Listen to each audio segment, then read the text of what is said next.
Welcome to Kenton's videos. Enjoy the video. You start by importing the clip and placing it on the timeline. Choose the shot where you want to change focus now. Tap the clip to open editing tools and make sure split points are set where focus will shift. If your shot needs stabilization or brightness fixes first, handle them. Otherwise, go straight to the effects menu or the focus tools. This prepares a clean clip so focus adjustments track correctly. Do this before applying any mask or keyframe work.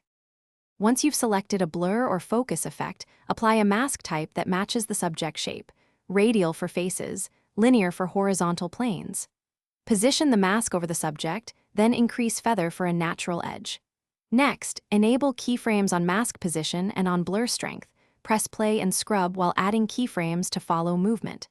This is why you adjust feathering. It prevents harsh edges as the mask tracks. Make sure blur values remain subtle. Too strong looks artificial. Finish by previewing the full clip at normal playback speed and refine keyframe timing to match subject motion. Small shifts can fix wobble. Once satisfied, export a short test at original resolution to confirm sharp focal areas and smooth transitions. If you see jitter, increase feathering, add more manual keyframes, or reapply the mask frame by frame for difficult motion. And if blur leaks on a background, reduce blur strength and tighten the mask. These fixes keep the focus change believable and clean. Thanks for watching. Consider subscribing if we helped you.